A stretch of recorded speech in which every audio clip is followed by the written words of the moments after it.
Cetis Universidad presenta Capstone Connection, un podcast de académicos para la divulgación, punto de análisis y reflexión. ¡Comenzamos! Hola amigos, amigas, sean ustedes bienvenidos, bienvenidas a esta quinta entrega de Capstone Connection, un podcast para la divulgación, un punto de análisis, diálogo y reflexión. Les saluda Lorena Santana. Y mi nombre es Milena Sorzano. En esta ocasión, y bueno, teniendo en cuenta y considerando el actual panorama electoral y las proximidades de fechas y junto a esto los elementos relacionados con la importancia de ejercer al voto o el derecho al voto y también las cuestiones relacionadas con democracia, hoy nos acompaña el doctor Saúl Sandoval Perea, docente investigador de tiempo completo de la Escuela de Administración y Negocios de Campus Tijuana, Cetis Universidad, por lo que agradecemos y damos la bienvenida al doctor Saúl. Muy buenas tardes. Buenas tardes, profesora Lorena, profesora Milena. Un gustazo que me hayan invitado a su tan escuchado programa e interesante programa. Muchas gracias, Saúl, por aceptar la invitación. Y bueno, amigos, amigas, para abrir el espacio, nos permitimos presentar en primera instancia a nuestro invitado de hoy, el doctor Saúl Sandoval, quien egresó de la licenciatura en Comercio Internacional de TEC de Monterrey, Campus Nuevo León, México. Realizó una maestría en Asuntos Internacionales en Carleton University en Ottawa, Canadá. Junto a esto, cursó también el programa de maestría en Políticas Públicas en Claremont Graduate University en Claremont, California, y es doctor en Ciencia Política por la misma universidad. Aunado a estos elementos de educación, también consideramos importante mencionar las investigaciones en las que ha participado y de las que ha hecho parte, las cuales giran en torno a entender la economía política del emprendimiento, algunos estudios de clúster acuícolas e innovación de los mismos, establecimiento de los determinantes de las tasas de delincuencia y temas también relacionados con violencia política, implicaciones del Estado y otros grandes temas que aquí no estamos mencionando. Pues para abrir conversación, justo vamos a hablar sobre la importancia de la participación en las elecciones, la democracia. Y bueno, para abrir conversación, de forma preliminar podríamos mencionar que ejercer el derecho al voto es crucial para mantener una democracia justa y puede impactar el desarrollo y las políticas de los estados, de los países y a gran escala del mundo. Cuestiones que son paradójicas si revisamos el alto nivel de abstencionismo de la región. Es por esta razón que, Saúl, esta primera pregunta sería, ¿por qué en este contexto, entonces, es relevante el tema electoral? ¿Qué nos podrías decir?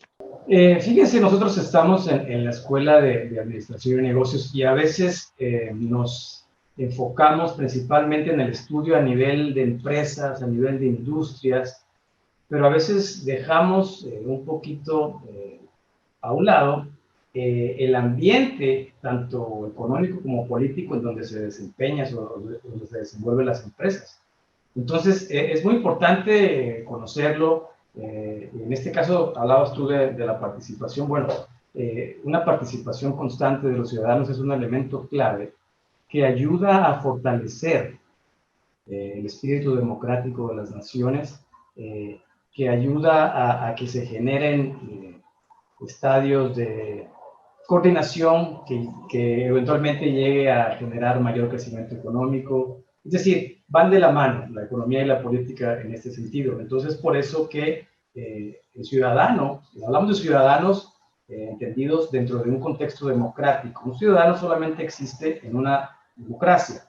Existen diferentes niveles de democracia, los vamos a ver un poquito más adelantito, pero en principio es muy importante esa participación ciudadana, porque si no hay participación, entonces el que gobierna o los que están gobernando, pues prácticamente no tienen esa retroalimentación de la sociedad y puede que se lleguen a tomar decisiones que no van de la mano con lo que la mayoría de las personas está buscando. También el aspecto político, a diferencia del aspecto ético de las personas, que es más que nada a nivel individual, uno decide qué hacer porque desde el punto de vista es bueno o malo, el aspecto político involucra ya no nada más al individuo, sino también a diferentes personas, y estamos de acuerdo de que es mucho más difícil la cooperación entre mayor número de personas. Esos son los riesgos, los retos, mejor dicho, de la política.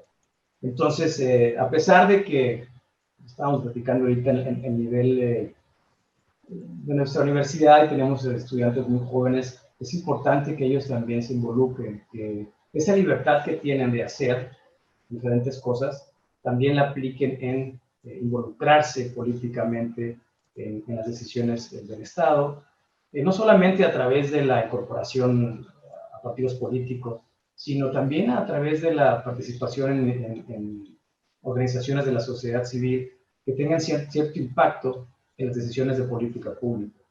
Entonces, resumiendo, es básico la participación tanto de jóvenes como de otros segmentos de la población que puedan votar para mantener un sistema político, en este caso democrático, saludable.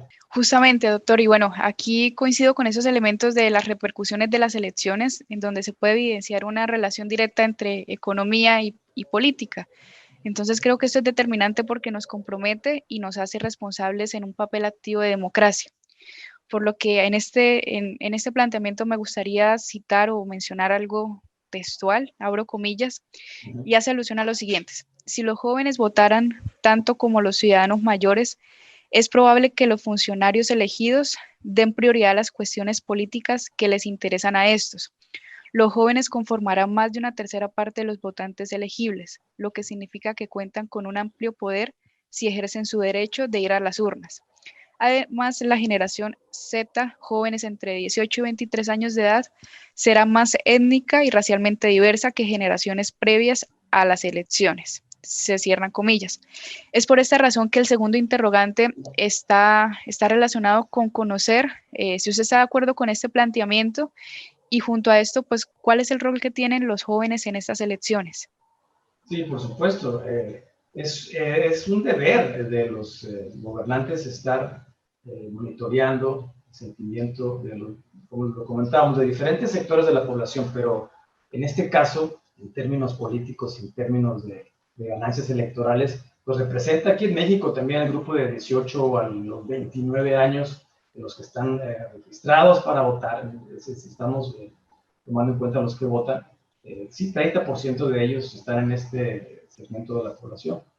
Entonces, de las dos partes, que tanto se involucren los jóvenes como que también el gobierno los esté escuchando, es fundamental. Además, porque los jóvenes cuando se involucran en el sistema político o en las prácticas políticas democráticas, inyectan ustedes lo han visto a través de sus clases, a través de sus proyectos, esa creatividad, esas ideas de hacer cosas tradicionales de otra manera. Entonces, le dan como nuevos brillos a un sistema político. Ahora, hay que recordar también que bajo un contexto democrático, las elecciones periódicas son solamente un elemento de todo democrático. Es muy importante la relevancia de que los jóvenes vayan a votar, pero también hay otros aspectos que pudiéramos considerar para poder definir también la salud democrática de un país. Entonces, sí creo yo que es muy relevante que haya esta retroalimentación tanto de gobernantes a los sectores más jóvenes y viceversa. No nos vayamos tan lejos. En muchos países donde ha habido transiciones democráticas, los jóvenes tienen un papel sumamente importante. El despertar árabe de hace algunos años, caracterizado por la juventud, ¿se acuerdan? Y esta nueva manera de hacer política o de comunicarse a través de redes sociales, a través de celulares, y lograron en aquel momento tener el éxito esperado en cuanto a que hubo cambio de gobierno. Ya después que se cambió el gobierno, el análisis de si fue bueno o malo en cuanto al desempeño de esos gobiernos es otro tema, pero en el sentido de que sí tuvieron éxito en el objetivo original que tenían, que era el cambio de régimen. Aquí en México ha habido también movimientos, el movimiento estudiantil, el 68 no se diga, pero últimamente el movimiento, creo que son 132, ¿no? Y algunos otros movimientos de los jóvenes que sí han tenido impacto en las decisiones de los funcionarios públicos y, en consecuencia, los resultados de política pública. Saúl, mencionas algo que creo que es clave, ¿no? Como la obligación que tiene el gobierno en todo caso de monitorear y de escuchar precisamente a la ciudadanía. Y algo que me parece clave que mencionas, que es el porcentaje porcentaje de jóvenes que forman a la población, que es el 30%. Estamos hablando de un gran número de personas que están en posibilidades de votar en este rango de edad, y que también alude a algo que mencionabas al principio, que es un sistema político saludable que por supuesto se compone de distintas variables, pero entre una de ellas está precisamente este monitoreo, escuchar, rendir cuentas y demás. Entonces, en este ejercicio, me parece que también un sistema político debería de alguna manera ofrecer, por supuesto, sentido, símbolos, significados a los distintos grupos de la población, y específicamente en este caso que nos refiere que son los jóvenes. Y entonces pareciera ser que estamos completamente desarticulados, ¿no? Porque lo que presentan actualmente los gobiernos carecen de significado de los jóvenes. Entonces, para los jóvenes, en este sentido, y bueno, junto a esto, si continuamos resaltando la importancia del voto de los jóvenes y las implicaciones que se tienen, desde tu perspectiva, ¿cuáles serían las razones por las que los jóvenes no se involucran? Es decir, ¿y qué podríamos hacer para incorporar a la ciudadanía joven? ¿Es responsabilidad solo del gobierno, de la sociedad civil, del joven mismo? O sea, en este caso serían dos preguntas. ¿Cuáles creen las razones por las que no se involucran y qué necesitaríamos hacer para incorporarlos?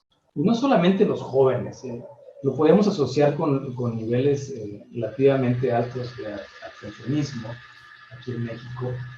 Una de las principales razones, creo yo, es que el joven ya no tiene tanta confianza en el gobierno. Por diferentes razones, hay cierto grado de desconfianza. Y ahora, con más alternativas que tienen para pasar el tiempo, es decir, antes, en mi generación, no teníamos acceso tanto a las redes sociales, exactamente, a hacer, hablando de negocios, hacer negocios en línea, hacer emprendedores en línea. Entonces, como que ya el joven se va aislando un poquito de la vida política y se vuelve un poquito más egoísta en el sentido de satisfacer sus necesidades, pues quizá de crecimiento económico, etcétera, etcétera, a costa de un involucramiento en la vida política de los países. Entonces yo creo que es por ahí, en ese sentido de que están decepcionados, no sienten exactamente que los gobiernos están escuchando, y por eso prefieren enfocarse en áreas donde ellos creen que puedan tener mayor éxito. Y el reto, o cómo le haríamos, Lorena y Milena, cómo ahí exactamente es responsabilidad de los tres. Comentaste tres actores importantes, Lorena, dijiste el gobierno, los mismos jóvenes y la sociedad civil. Entonces, esa triada necesita mejorar los flujos de comunicación entre ellos para darle más acceso a ese grupo, a este segmento de la población. El joven también se necesita involucrarse, como lo comentábamos, no necesariamente a través de la inscripción en partidos políticos, sino a través de la importancia de la sociedad civil. Es muy importante la sociedad civil, organizaciones independientes del gobierno, con autonomía, en donde van a través de diferentes obras, van a tratar de tener un impacto en las decisiones de política pública. Entonces, es muy importante que el joven se involucre en ese tipo de asociaciones. Fíjate, hablando de la mayoría de las democracias consolidadas, en el sentido de que son democracias que no nada más se caracterizan por la periódica, es decir, la continua, procesos democráticos o procesos de elección, mejor dicho, las elecciones continuas. Una democracia consolidada no nada más tener elecciones cada 2 años, no, otro tipo de factores. Y las democracias consolidadas, una de las características principales son sus grados de asociación. Tienen muchísimo muchísimas asociaciones civiles. No vayas tan lejos, en Estados Unidos, a nivel del núcleo familiar, ¿cuántas asociaciones hay de fútbol, que de los que han tenido la oportunidad de ir a Estados Unidos se han dado cuenta de que para todo hay asociaciones, ¿sí? Eso también se refleja en un también mayor nivel de confianza entre los ciudadanos. La mayoría de los países desarrollados, estoy hablando en términos generales, sus sociedades confían más entre ellos mismos que en países en vías de desarrollo o en términos políticos en países en donde tienen democracia que va en proceso de consolidación. Entonces, un aspecto clave, una cosa en la política, un aspecto clave es la legitimidad política, pero también la confianza que exista entre los ciudadanos. Entre más confianza tengas en una sociedad, más posibilidad, mejor posibilidad de articular demandas o pedir acciones del gobierno o entre la misma sociedad, sacar a cabo proyectos que el gobierno no puede por X o Y cumplir. La misma sociedad se involucra y logra avanzar en diferentes aspectos sociales, políticos y económicos también. Entonces, ahí es otro aspecto, mejorar en cuanto a cómo incrementar el nivel de confianza de las sociedades. Y hay diferentes, otras variables, como tú comentas, que están en juego y que podemos comentar un poquito más adelante sobre los retos precisamente de sociedades democráticas o en vías de la consolidación democrática. No sé si me expliqué, Lorena y Emiliana, a lo mejor le di un poquito de vueltas, pero no sé si contesté puntualmente lo que... No, claro que sí. Y bueno, yo creo que coincidimos en que el hecho de intentar responder de cómo incorporar a la ciudadanía joven en este panorama electoral, pues es bastante complejo porque existen muchas formas de interpretar y muchas formas de generar explicaciones de por qué no votamos.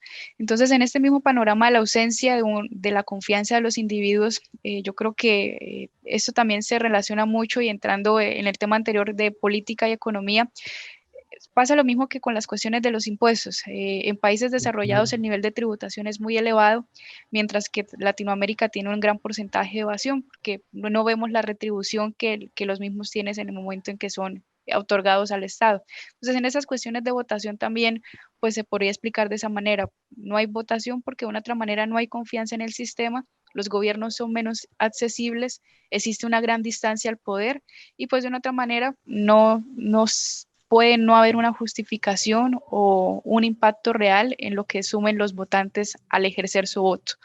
Entonces, Sí, creo pero el reto es ese, Milena, cómo sí. cambiar de estado esa apatía, independientemente de, porque si no caes las sociedades caen en círculos viciosos, en el sentido de que de cómo romperlo, justamente. Esa distancia que tú ves entre, lo comentaste ahorita, la distancia que ves entre el gobierno y los ciudadanos, cuando el ciudadano se desilusiona, se aleja un poquito más del gobierno y para los gobernantes a veces estamos hablando de los famosos estados depredadores, que les conviene a ellos ese distanciamiento, ¿verdad? Entonces, la pregunta es, a pesar de que tengas un escenario tan complicado, ¿cómo revertirlo? cómo mantener esa motivación para que el ciudadano joven y viejo, el de cualquier edad, se involucre o nos involucremos en general? Sí, justamente, y bueno, aquí también no intentaba generar explicaciones de por qué no votamos. Sí, explicarlo, pero aunado a ello, pues los retos y cómo revertir esa situación, creo que coincidimos en que es el factor más importante. Y junto a esto, pues las acciones que de una u otra manera tienen que ser transparentes y que deben generar también esos espacios de votación para la población. Y no solo jóvenes, exactamente a todas las personas. También si nosotros revisamos cifras, no estoy en ese momento plenamente segura de cómo funcionan para México, pero el gran porcentaje de abstencionismo en todo el territorio es bastante elevado y no solamente de la población joven como una población considerable. No, claro, y más ahorita en las elecciones intermedias, históricamente en México, el nivel de abstencionismo ha sido más alto que en las elecciones presidenciales. Entonces, Ojalá que este próximo domingo vaya un grupo nutrido a votar para pues, que sea representado exactamente, que la voz tanto de jóvenes como de cualquier otro grupo de edad de las personas sea escuchado de alguna otra manera, ¿verdad? Ese es el mecanismo ahorita que tenemos pues para manifestarnos, principalmente a través del voto. Entonces, ojalá que es un derecho, pero también una obligación.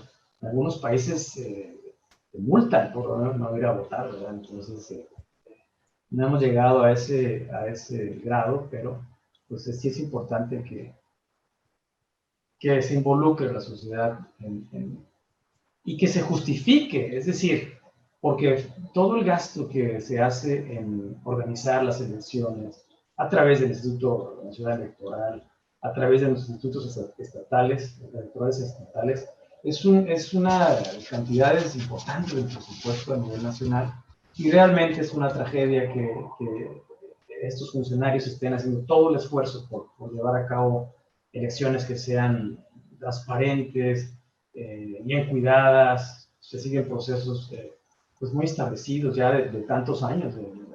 A partir de 1996 se crea el IFE. Desde aquel entonces, esta estructura, esta institución, se puede decir ya consolidada, ha estado llevando a cabo la organización de las elecciones. Es una tragedia, yo lo comento así, que la sociedad no se involucre, que se dejen pasar estas oportunidades, ¿verdad? Yo creo que quizá las cosas pueden tomar otro camino si la sociedad se involucra un poco más en estos procesos electorales. Ok, pues muchísimas gracias, doctor, por este punto. Reiterando la relación y la fuerte relación de economía y política, y bueno, considerando que su efectiva orientación puede generar éxito o fracaso, también consideramos pertinente conocer estas diferencias y, bueno, las características, creo yo, del sistema económico y del sistema electoral del país. ¿Cómo funcionan estos y cuáles serían las diferencias más tangibles con otros países, por ejemplo, con nuestro vecino Estados Unidos?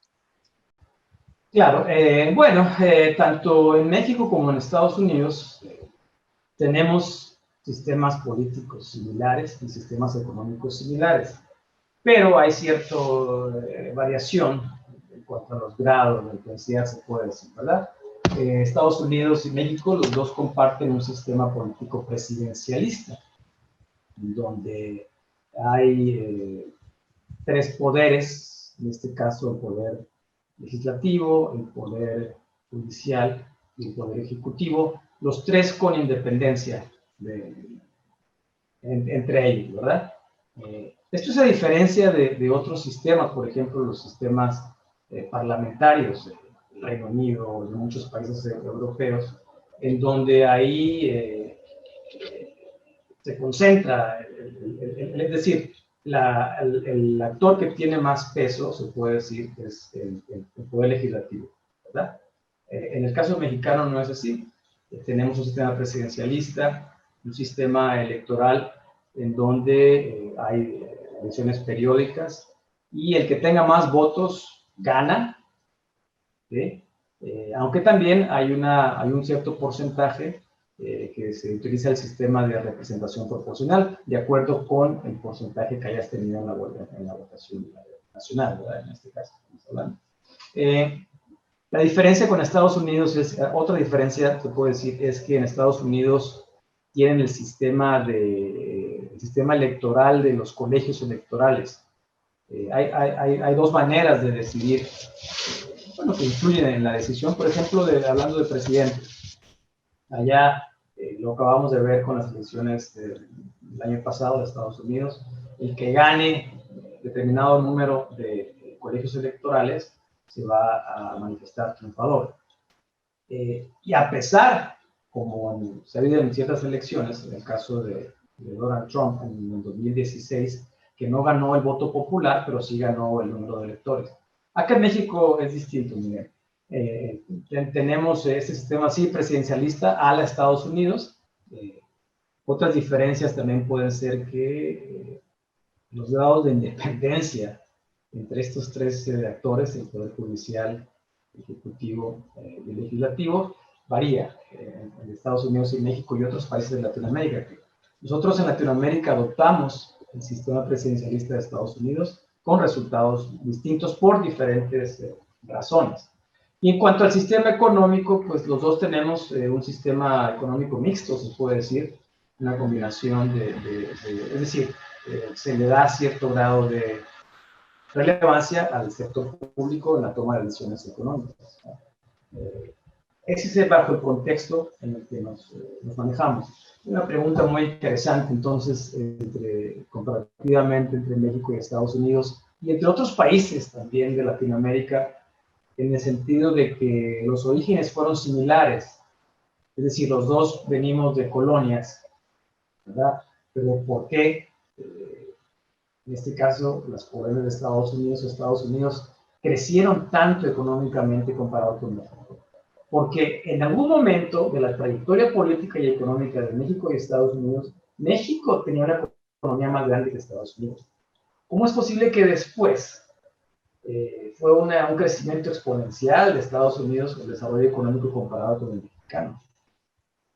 Y bueno, en resumidas cuentas, creemos, o las investigaciones, a mí me ha tocado hacer algún tipo de investigaciones sobre ese tema que me apasiona. Yo pienso que esa pregunta de por qué unas naciones crecen más económicamente que otras me apasiona. Es una pregunta aparentemente sencilla, pero contestarla es más interesante. Pero una de las conclusiones que a uno puede llegar es que mucho depende de la calidad de los gobiernos. No es la religión como una variable súper importante.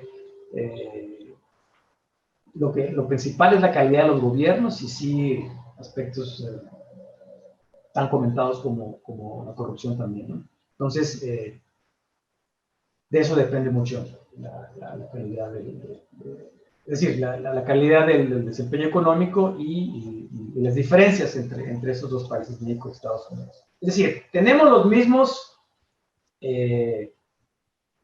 libritos, se nos enseñaron lo mismo, pero la aplicación o el resultado es otro, ¿sí? Acuérdense que la Constitución de México de 1917, después de la Revolución Mexicana, fue una de las constituciones más avanzadas en aquel tiempo a nivel mundial. Una cosa es el escrito, pero otra cosa fue ya cómo llevarla a la práctica y si se han dado los resultados que se esperaban, ¿no? Yo creo que un buen parámetro, no sé si estén de acuerdo conmigo, para medir el desempeño de los gobiernos es, pues, en parte, qué tanto has crecido económicamente. No estoy diciendo que, y en este caso, creo que nos estamos adelantando un poquito, hay una correlación entre democracias consolidadas y desarrollo económico. Una correlación, porque tenemos casos como el de la India, donde es una democracia, bueno, quizá no tan consolidada, pero es una democracia, y el desarrollo económico ahí va, pero no es todavía de los países más avanzados económicamente hablando. Y tenemos el caso de China, en donde es un sistema, pues se puede decir autoritario, pero con ciertos avances económicos también.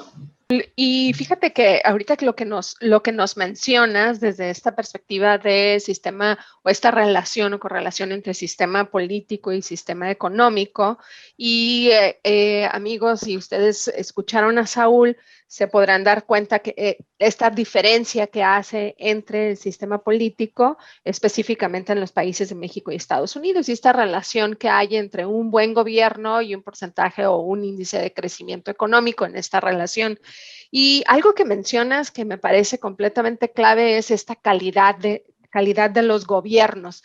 Y bueno, ¿qué entenderíamos, ¿no? En un momento dado para una población o un ciudadano que emite un voto en un momento dado?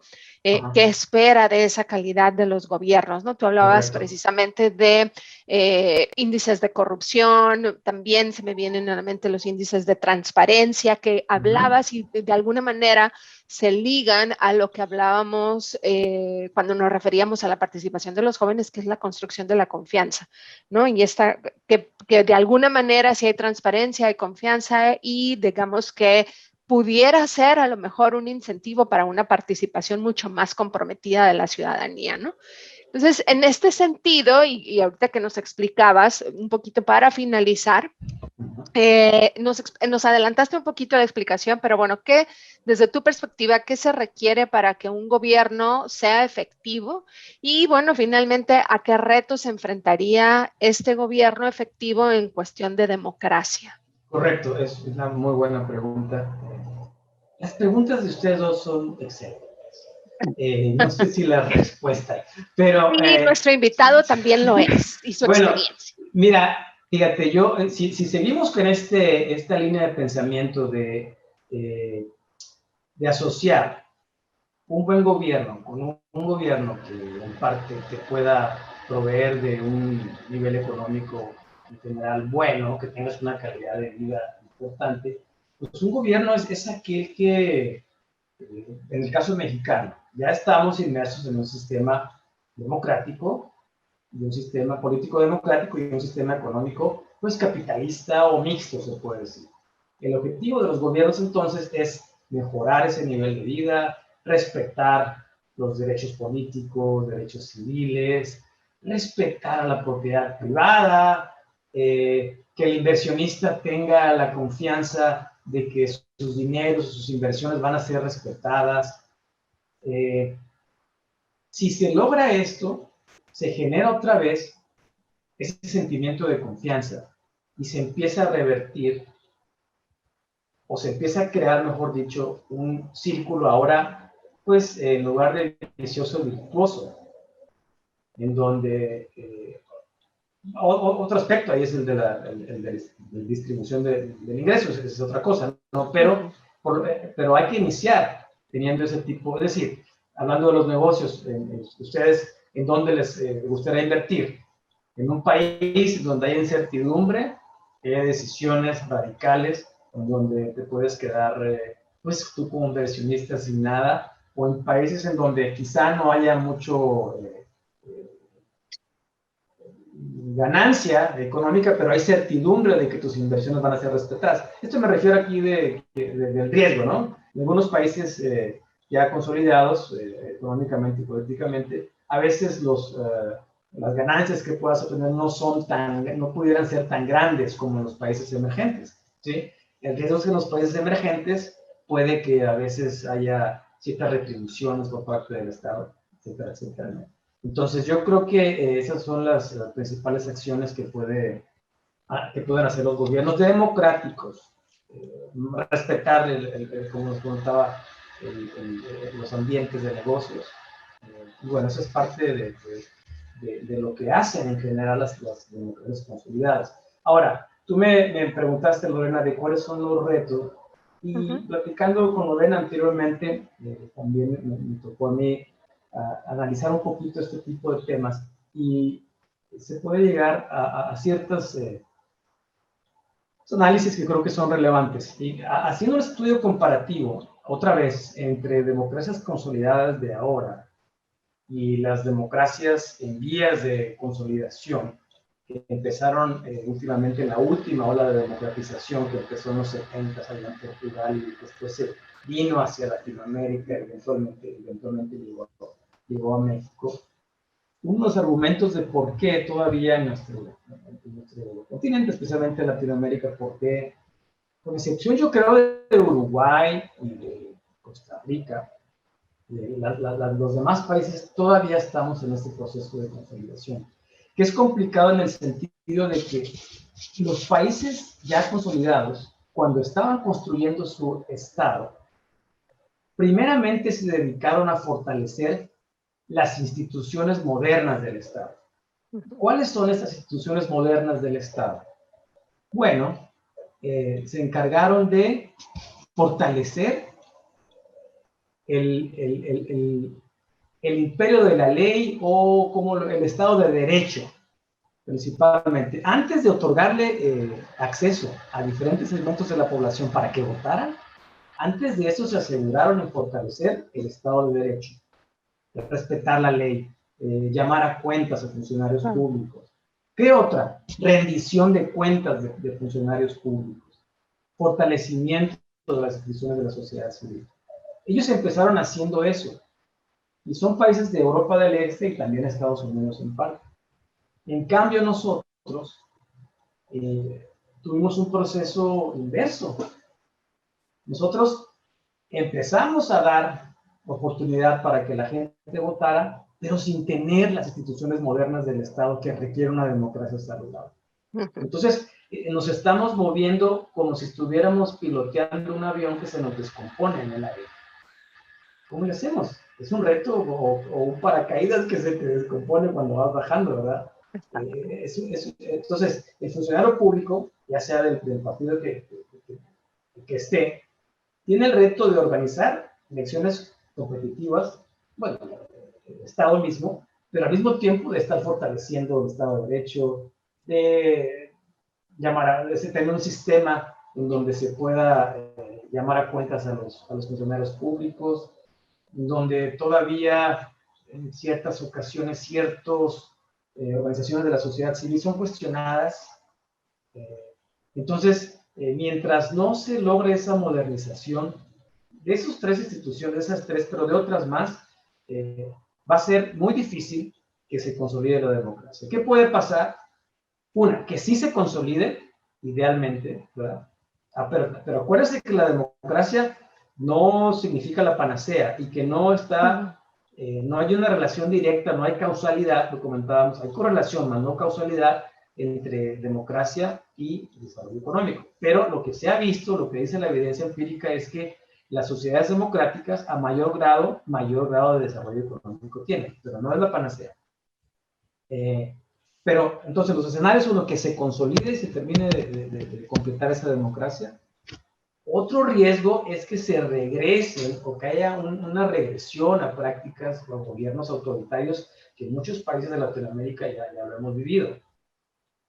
O la última opción que puede haber, según yo, o según lo estamos platicando, es que se siga en una semidemocracia en donde va a haber elecciones periódicas, pero no se va a modernizar, o sea, va a coexistir un sistema en donde sí, hay elecciones, pero no hay instituciones modernas del Estado.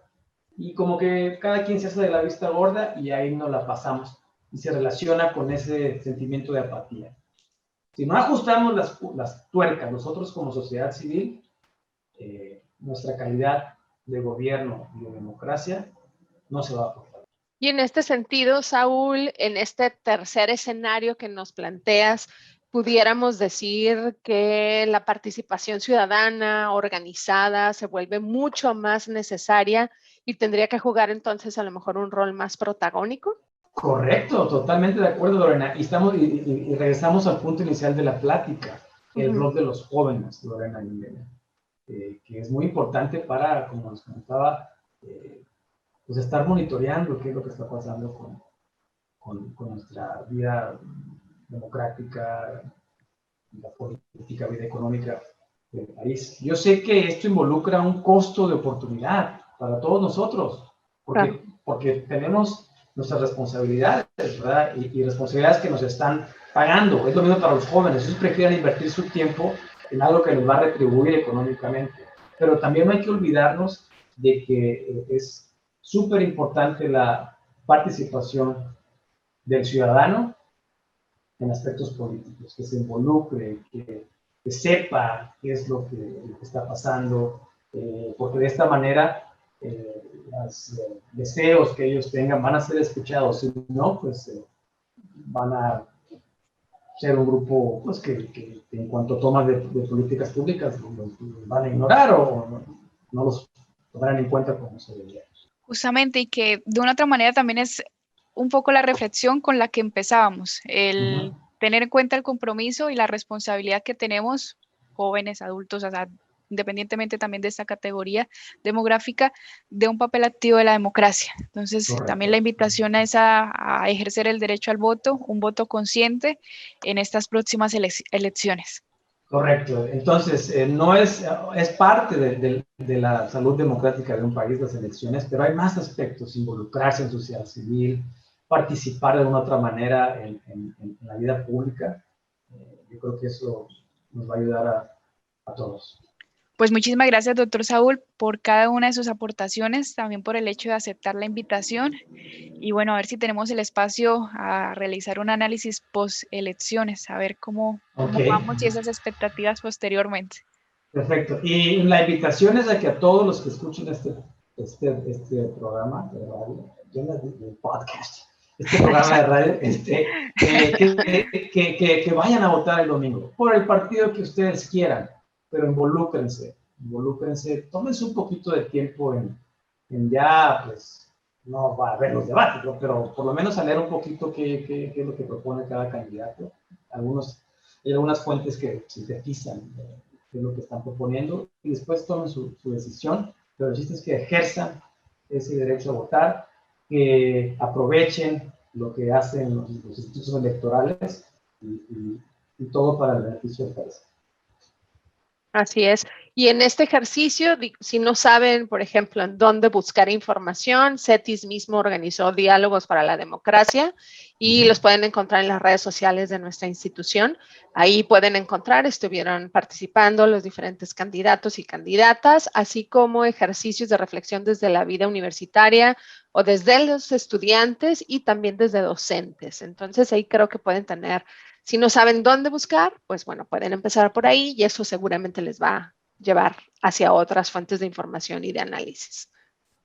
Claro. Milena. No, muchísimas gracias de nuevo y pues sí, reitero el ejercicio, un voto consciente. Muchísimas gracias a ustedes y muchísimas gracias a todos nuestros oyentes. Gracias, Saúl. Recuerden, Capstone Connection. Gracias, saludos. Gracias. Esto fue Capstone Connection, Un podcast de académicos de CETIS Universidad para la divulgación, punto de análisis y reflexión.